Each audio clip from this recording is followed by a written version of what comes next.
Okay, to fix up the gaps in the car, what I've done is I've used some of the 10 thousandths by 125 thousandths evergreen strips, and what I do is I end up gluing a strip on each side. It almost makes like an angle, and I can slide the two strips up to seal up that gap in there.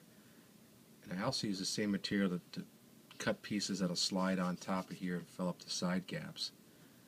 Now you could go and spend all the time making all these sheets perfect and tight, and that's fine if you want to do that, but I have a lot of these cars to make, and for me this is the fastest way to get this all fixed up in here. And when it's all painted, it looks pretty good. It looks like it was an intentional design. But I'll show you how I get this in here. It's pretty easy actually. What I do is I've got this cutting mat on my workboard here, and it's got this little angle thing on here, and I only use it as a guide to kind of eyeball it.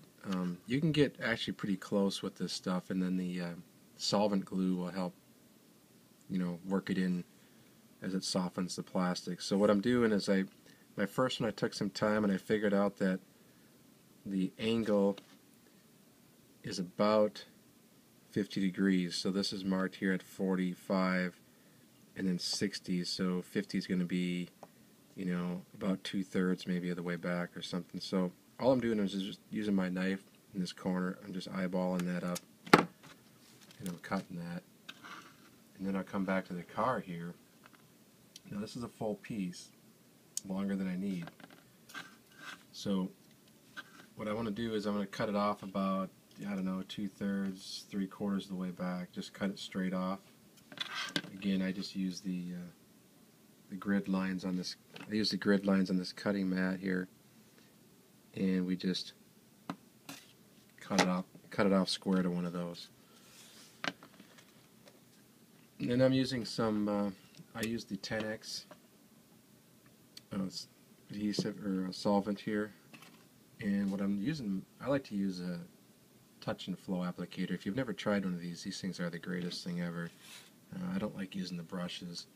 The solvent goes up by capillary action into the tube here, and then this needle, as you can see the drip form there. As you tip it, it comes out, and it's basically just like writing with a pen as you go. It just makes a nice small little line of the solvent. So what I'm doing here is with this is I'm going to stick a drop of this on here, just get some tacky spots,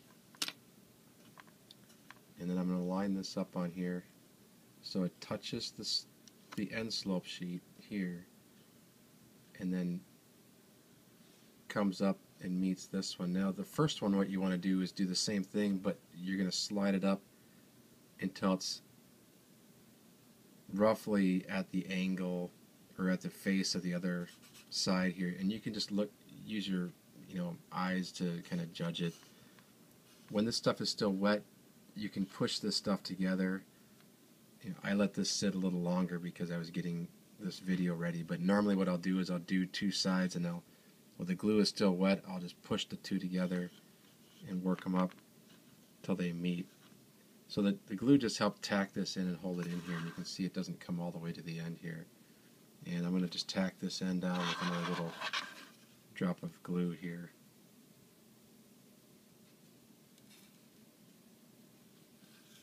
Okay, so now that's just tacked in place. You can see it's still a little loose. Now to fill the end here, what I do is I come back to my angle here, cut another angle about 50 degrees, and now what I'm going to do is I'm actually going to glue this piece in over the top of the other one.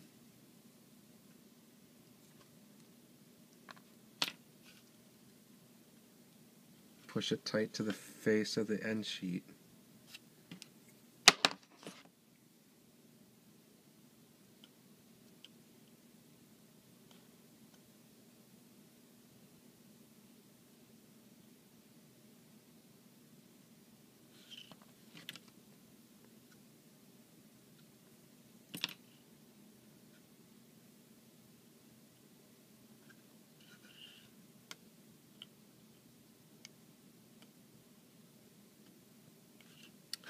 And then where these two pieces overlap,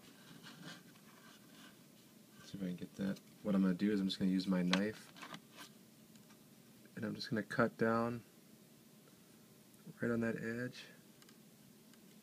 I have to turn this so I can use my right hand here. Like so. And the pieces should fit nice and tight. And once we put a little bit of solvent on all that, everything will line right up into place. We've got a really nice, when that dries we can sand that a little bit if we want to, but you know, when you paint that and weather that, you're never going to see that. So then we got to just go back and glue this entire center down here. This is where this thing really shines. You get a strip on here and you just go right down the edge. Oops, I got a little off on that one there.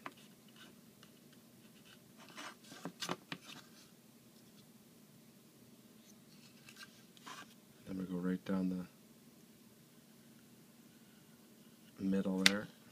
Pull those all tight.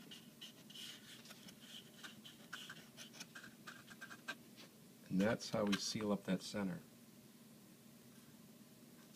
Now for the edges,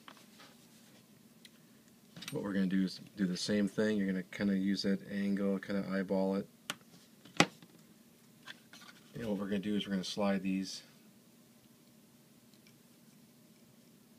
Now that 50 degrees is too much, probably 45 looks like it'll work good.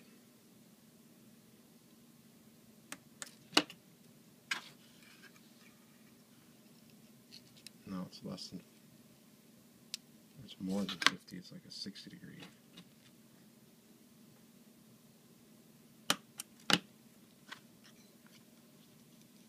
Yeah, about 60 degrees is what did it on that one.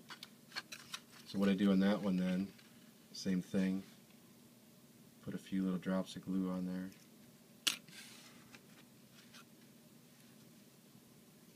Stick that in there. The glue helps hold it just kind of tacked in place so I can move it around, and I push it tight to this, just like that. Just got a little more glue on the bottom one here.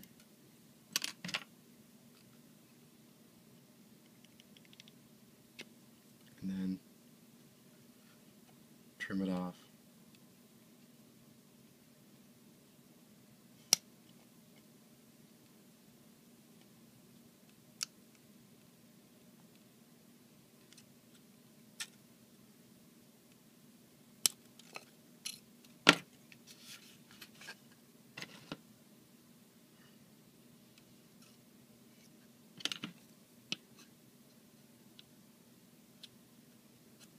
So we'll go do that for all those other corners, and everything will be nice and tight and sealed up.